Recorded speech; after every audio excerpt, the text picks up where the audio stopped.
Hello guys, कैसे हैं आप सब। तो गाइस आज बात करेंगे मार्वल सिनेमैटिक यूनिवर्स की 15वें नंबर की मूवी के बारे में, यानी कि गार्डियन ऑफ द गैलेक्सी 2 के बारे में। तो चलो यार स्टार्ट करते हैं।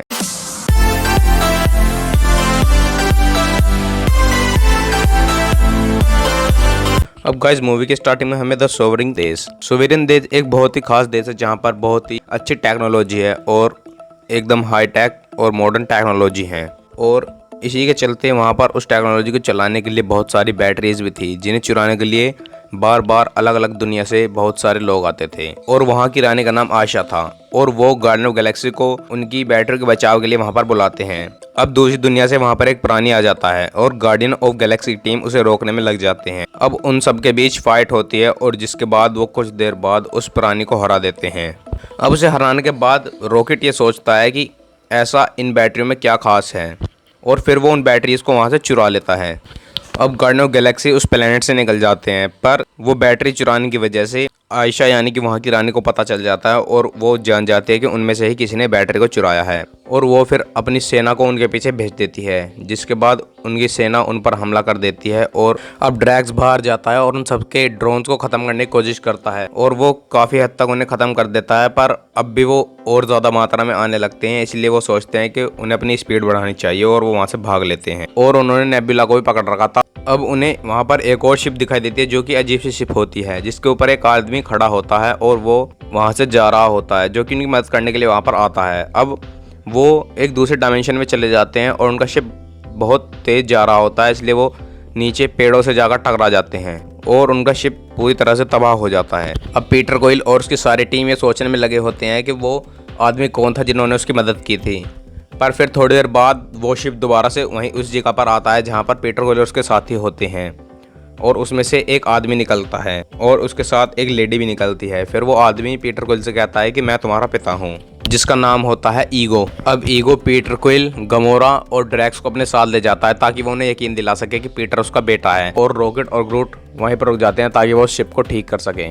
अब दूसरी तरफ सोवरेन की रानी आयशा योंडू के पास जाती है और वो उससे कहती है कि उसे उसकी बैटरी वापस चाहिए। और अब वहाँ पर एक नया किरदार आता है जो होते हैं, और वो आकर योंडू पर चिल्लाते हैं क्योंकि वो उनकी टीम के सरदार होते हैं। और वो उनसे कहते हैं कि, और वो उसे बताते हैं कि चोरी करने के हमारे कुछ नियम हैं जिन्हें योंडू ने तोड़ दिया है। हम बस केवल चीज़ें चुराते हैं। और वो योंडू बच्चे भी चुराने लगा था, जिसमें कि सबसे बड़ा हाथ उसका पीटर क्विल को चुराने में था। और अब वो वहाँ से चले जाते हैं। अब दूसरी तरफ हमें दिखाया जाता है कि जहाँ पर नेबुला, ग्रूट और रॉकेट फंसे हुए थे, उनका स्पेसशिप क्रैश हो गया था, तभी वहाँ पर योंडू और उसके कुछ साथी आ जाते हैं जो कि पीटर क्विल को पकड़ने के लिए आते हैं।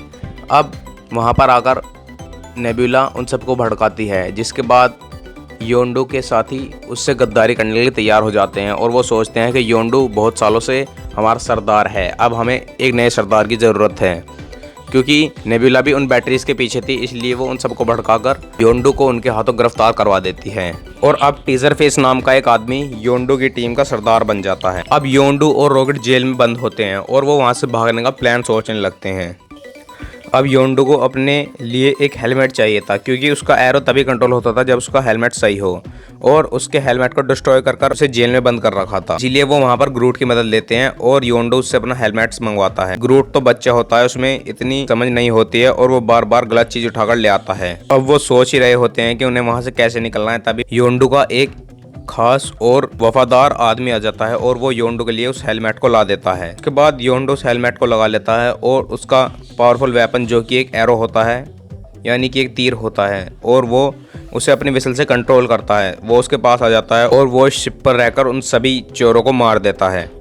अब दूसरी तरफ हमें दिखाया जाता है कि पीटर क्विल अपने पिता के साथ उसके प्लेनेट पर चला गया है। अब वो वहाँ जाकर उसे अपनी सारी कहानी सुनाता है और वो बताता है कि वो उसकी माँ से धरती पर मिला था और उसे एक सेलेस्टियल चाहिए था जो कि बहुत ही पावरफुल हो, और वो उसे कहीं भी नहीं मिला था, क्योंकि जब भी उसका कोई बच्चा पैदा होता था वो मर जाता था। पर तुम एक ऐसे हो जो कि इन शक्तियों के साथ पैदा हुए हो। और वो उसे उसकी माँ की कहानी सुनाता है, कैसे वो उसकी माँ से मिला था और उन्हें उससे शादी की थी। और अब हमें यहाँ पर पता चलता है कि योंडू को पीटर क्विल को किडनैप करने के लिए ईगो नहीं भेजा था, पर योंडू उसके पास उसे नहीं लेकर गया था और उसने उसे अपने पास ही रख लिया था। अब ईगो उसे उसकी कुछ शक्तियां याद दिलाता है, जिसके बाद थोड़ा ट्राई करने के बाद पीटर उन शक्तियों का यूज करना सीख जाता है और फिर वो उसे बताता है कि तुम एक ऐसे सेलेस्टियल हो जो कि खुद भी एक अपनी पूरी प्लेनेट को बना सकता है। गमोरा उस प्लेनेट पर एक जगह पर बैठी होती है, तभी वहां पर उसे एक प्लेन आता हुआ दिखाई देता है और उस पे एकदम से फायरिंग स्टार्ट हो जाती है। उसके अंदर नेबुला होती है जो कि उसे मारने वहां पर आई होती है। अब वो प्लेन जमीन पर क्रैश हो जाता है। गमोरा भी उसके शिप पर अटैक करने लगती है और वो एक मशीन गन को उठा लेती है जो कि उस स्पेसशिप की होती है और वो वहां से टूट जाती है और वो उसे अपने कंधे पर उठाकर उस पर अटैक करने लगती है। अब नेबुला उस शिप में फंसी होती है जो कि ब्लास्ट होने वाला होता है और वो गमोरा से खुद को बचाने के लिए कहती है, पर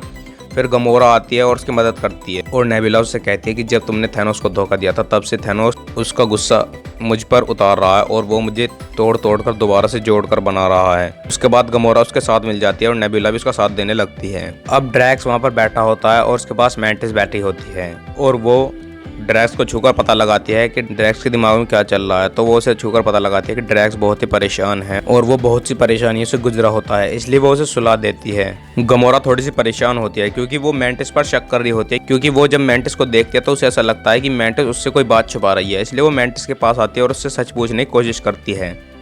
तब मैंटिस उसे बताती है कि ईगो एक बहुत बड़ा ही राक्षस है जो कि इस धरती को खत्म करना चाहता है और वो पीटर की मदद से एक नया प्लेनेट बनाना चाहता है। अब दूसरी तरफ ईगो पीटर को इनको अपनी सारी कहानी सुना रहा होता है कि कैसे उसने बहुत सारे प्लेनेट्स पर जाकर बहुत सारी औरतों के साथ शादी की और फिर उनसे जो बच्चे हुए उनमें से सबसे खास तुम ही हो, क्योंकि वो सब बच्चे पैदा होते ही मर गए थे। और इसी के साथ वो उसे ये भी बता देता है कि उसकी माँ की मौत का कारण वही है। पीटर को गुस्सा आ जाता है और वो उससे अपनी गन से फायर करने लगता है और उस पर हमला करने लगता है।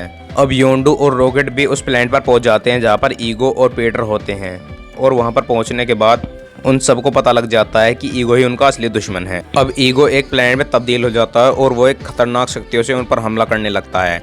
अब वहां पर रॉकेट पहुंच जाता है और वो ग्रूट से और वो उसे एक बॉम्ब देता है और वो उससे कहता है कि तुम इसे ईगो के दिल के पास ले जाकर ब्लास्ट कर दो ताकि ईगो मर जाए और हम सब बच जाएं। अब पीटर क्विल और ईगो के बीच एक बहुत तगड़ी फाइट होती है, जिसके बाद पीटर क्विल ईगो को हराता है और फिर रॉकेट ग्रूट की मदद से उसके दिल के पास जाकर ब्लास्ट कर देता है। इससे ईगो मरने लगता है और फिर वो प्लेनेट जो ईगो ने बनाया था वो भी तबाह होने लगता है। इसके बाद वो सब वहां से भागने लगते हैं। अब जब वहां से निकलने की बात होती है तो वो सब अपना स्पेस सूट पहन लेते हैं और वहां से निकलने लगते हैं, पर हमें पता लगता है कि पीटर क्विल के पास कोई भी स्पेस सूट नहीं है। तो अब योंडू खुद को सैक्रिफाइस करने लगता है और वह पीटर को स्पेस सूट दे देता है। उसके बाद वो उससे कहता है कि तुम मेरे बेटे और मैं तुम्हें मरते हुए नहीं देख सकता। फिर वो खुद मर जाता है। अब पीटर क्विल उन सभी गार्डियन गैलेक्सी की टीम के साथ वापस आ जाता है अपनी स्पेसशिप में और योंडू मर जाता है। उसके बाद नेबुला और गमोरा में भी दोस्ती हो जाती है, पर नेबुला उस शिप से चली जाती है। अब योंडू के सैक्रिफाइस के बाद वहां पर रैम्प आ जाते हैं और वो उसके इस बलिदान को देखकर उसके सामने